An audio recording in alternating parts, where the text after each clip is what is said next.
Hello friends, welcome to our YouTube channel study with Satish. Friends, आज के video में हम बात करने वाले हैं संसद के प्रमुख अंगों के बारे में। तो चलिए बिना देरी के वीडियो को स्टार्ट करते हैं और बताते हैं संसद के प्रमुख अंग और उनके बारे में हम एक एक डिटेल को पढ़ते हैं। ठीक है, तो यहाँ पे देखिए लिखा है संसद। तो संसद के यहाँ पे आपको बता दें संसद के मुख्यतः 3 अंग होते हैं, यानी 3 रूप में यहाँ पे कार्य करता है। पहला जो हमारा होगा वो राज्यसभा होगा, दूसरा जो हमारा होगा वो लोकसभा होगा और तीसरा हमारा राष्ट्रपति होगा। तो संसद के हमारे 3 अंग होते हैं, राज्यसभा, लोकसभा और राष्ट्रपति। तो इन्हीं को हम यहाँ पे डिटेल में डिस्कस करेंगे। सबसे पहले हम राज्यसभा को डिटेल में डिस्कस करेंगे, फिर लोकसभा को डिटेल में डिस्कस करेंगे और राष्ट्रपति के बारे में हम यहाँ पे एक अलग सी वीडियो लेकर आएंगे, क्योंकि राष्ट्रपति हमारा एक बहुत ही बड़ा टॉपिक है, इसको हम अलग वीडियो में डिस्कस करेंगे। तो आज की वीडियो में हम राज्यसभा और लोकसभा के बारे में आपको यहाँ पे बताने वाले हैं और ये वीडियो आप लोगों के लिए बिल्कुल ट्रिकी मेथड से होने वाला है। तो वीडियो को अंत तक देखिएगा और आपको 5 से 6 मिनट में आपका टॉपिक बिल्कुल कंप्लीट हो जाएगा। फ्रेंड्स, यहाँ पे बात करते हैं संसद के अंगों के बारे में। तो ये आपका बता दें संसद के जो अंग हैं आपके संघीय विधायिका में आते हैं और यहाँ पे आप सबसे पहले हम यहाँ पे संसद के अंग जो हैं इनको हम अनुच्छेद जो आपके हैं यहाँ पे संसद का है, जैसे राज्यसभा का है, लोकसभा का है, इन ये कौन से अनुच्छेद में, तो इसको याद करने के लिए हम यहाँ पे एक ट्रिक रखे हैं। तो याद करने की जो हमारी ट्रिक है वो आपकी सरला ट्रिक होगी। तो सरला ट्रिक से हम यहाँ पे संसद के तीनों अंगों की अनुच्छेदों की याद करेंगे। तो सबसे पहले यहाँ पे देखिए ट्रिक में आपका यहाँ पे संसद का जो सा आया हुआ है, यहाँ पे देखिए सा आया हुआ है, तो सा से आपका यहाँ पे संसद हो जाएगी और जो आपका सेकंड यहाँ पे रा है तो रा से आपकी रा से राज्यसभा हो जाएगी और यहाँ पे जो ला है ला से आपकी लोकसभा हो जाएगी। तो संसद के यहाँ पे आपको सरला के माध्यम से आपको यहाँ पे याद कर लेना है और सीरियल से आपके यहाँ पे अनुच्छेद हो जाएंगे। तो संसद का जो अनुच्छेद यहाँ पे दिया गया है वो आपका 79 यानी 79 दिया है। राज्यसभा का जो अनुच्छेद है आपका 80 हो जाएगा और लोकसभा का जो अनुच्छेद है वो आपका 81 हो जाएगा। तो सीरियल से याद करिए सरला यानी संसद, राज्यसभा, लोकसभा 79, 80, 81। फ्रेंड्स, अगर हम क्या करें इसी में अगर 79 में यहाँ पे संसद वाले में अगर 89 जोड़ दें तो ये आपका 168 हो जाएगा और 168 हो जाएगा तो ये आपकी विधानमंडल आ जाएगी जो कि आपके राज्य में काम करती है और ये आपके केंद्र में काम करती हैं। इसी प्रकार से राज्यसभा में अगर हम 89 यानी 89 जोड़ दें तो ये आपकी विधान परिषद आ जाएगी जो कि विधानमंडल का ही हिस्सा है, ये 169 आर्टिकल में रखी गई है।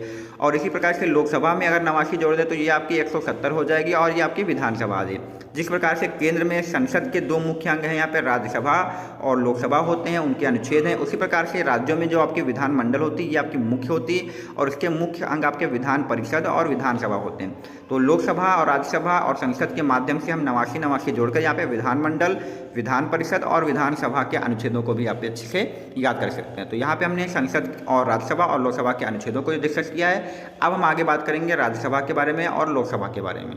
तो फ्रेंड्स, सबसे पहले यहाँ पे बात करते हैं राज्यसभा के बारे में हम बात करने वाले हैं। तो राज्यसभा की बात करें तो हमने आपको बताया था कि जो राज्यसभा आपकी है ये अनुच्छेद 80 में रखी गई है, तो ये भी याद रखना है। और इसके बाद बात करें कि राज्यसभा को 2 अन्य नामों से जाना जाता है। तो इसे उच्च सदन कहते हैं और स्थायी सदन भी कहते हैं, यानी ये संसद का एक स्थायी सदन है। तो राज्यसभा आपकी उच्च सदन कही जाती है और स्थायी सदन कही जाती है। अब इसके बाद बात करते हैं अधिकतम संख्या की। तो राज्यसभा में जो अधिकतम सदस्य हैं वो आपके 250 रखे गए हैं। ठीक है, यानी वर्तमान में भी आपके जो सदस्य हैं वो भी 245 हैं, यानी 5 कम है। अधिकतम सदस्य जो आपके होंगे 250 होंगे, लेकिन जो वर्तमान में है वो आपके 245 हैं, जिसमें से 233 जो आपके आएंगे राज्य और केंद्र शासित प्रदेश के आएंगे। जो 12 होंगे वो आपके राष्ट्रपति द्वारा मनोनीत किए जाते हैं। ठीक है, तो याद रखना है 233 आपके केंद्र शासित और राज्य के द्वारा आते हैं और 12 आपके राष्ट्रपति के द्वारा मनोनीत किए जाते हैं। इस प्रकार से आपके टोटली वर्तमान में 245 हो जाएंगे। ठीक है, इसके बाद हम राज्यसभा के जो सदस्य होंगे उनकी बात करेंगे कार्यकाल की और उनकी उम्र की बात करेंगे। तो कितनी उम्र होनी चाहिए यहाँ पे राज्यसभा का सदस्य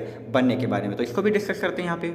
तो फ्रेंड्स, यहाँ पे देख सकते हैं राज्यसभा के अंग के बारे में बात करें तो राज्यसभा की जो उम्र है यहाँ पे राज्यसभा का सदस्य बनने के लिए वो आपकी अधिकतम 30 उम्र होनी चाहिए। अधिकतम की बात नहीं करें, यहाँ पे मिनिमम यानी कम से कम आपकी 30 वर्ष की उम्र होनी चाहिए आपका राज्यसभा में सदस्य बनने के लिए। उसके बाद बात करें तो कार्यकाल की बात करें तो कार्यकाल जो राज्यसभा के सदस्य का होता है वो 6 वर्ष का होता है।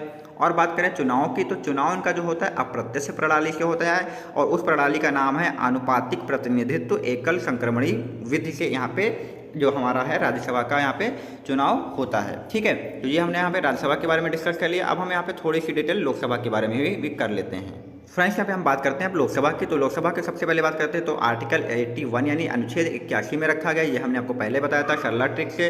इसके बाद अनुच्छेद की बात कर ली है तो अब बात करते हैं लोकसभा को क्या क्या कहते हैं। तो लोकसभा को निम्न सदन भी कहते हैं, जैसे हम राज्यसभा को उच्च सदन कहते हैं तो इसे निम्न सदन कहते हैं। और इसे प्रथम सदन भी माना जाता है और इसे लोकप्रिय सदन माना जाता है और साथ में इसे अस्थायी, क्योंकि राज्यसभा को स्थायी मानते हैं तो लोकसभा को अस्थायी सदस्य सदन माना गया है। ठीक है, तो ये आपके 4 नाम है, ये आपके एग्जाम में पूछे जाते हैं तो इसे याद रखना, ये अस्थायी सदस्य है और ये निम्न सदन है, इसे प्रथम सदन भी कहते हैं। ठीक है, बात करते हैं यहाँ पे अधिकतम सदस्यों की। तो अधिकतम सदस्य जो आपके 552 यहाँ पे हैं। अधिकतम सदस्य लोकसभा में कितने हैं? 552 हैं। और वर्तमान की बात करें तो वर्तमान में आपके जो सदस्य हैं वो 545 हैं, जिसमें से आपके यहाँ पे 530 यहाँ पे केंद्र और राज्य सरकार से आते हैं, 13 आपके मनोनीत होते हैं। यहाँ पे देखिए 530 और 13 जोड़ेंगे तो आपके 543 होंगे। 2 जो आपके होते थे वो एंग्लो इंडियन होते थे, जिनको अब यहाँ से इनको हटा दिया गया है। तो आपके यहाँ पे वर्तमान में जो आपके होंगे 543 होंगे, या 2 आप करिए 552 जो आपके थे वो आपके कितने बचेंगे? 550 बचेंगे, क्योंकि जो एंग्लो इंडियन होंगे वो अब यहाँ से हटा दिए गए हैं। इसके बाद बात करते हैं लोकसभा सदस्य के लिए जो उम्र होगी, तो उम्र कम से कम 25 साल होनी चाहिए लोकसभा का सदस्य बनने के लिए। और कार्यकाल की बात करें तो कार्यकाल आपका 5 वर्ष लोकसभा का होता है। और चुनाव की बात करें तो चुनाव आपका यहाँ पे प्रत्यक्ष होता है। तो फ्रेंड्स, हमने यहाँ पे लोकसभा के बारे में इंपॉर्टेंट डिटेल डिस्कस कर ली, राज्यसभा के बारे में डिस्कस कर लिया है। इसी के साथ हमारा ये वीडियो कंप्लीट होता है और उम्मीद करता हूँ आपको ये वीडियो पसंद आया होगा। अगर वीडियो पसंद आए तो चैनल को लाइक, सब्सक्राइब और दोस्तों में शेयर करें।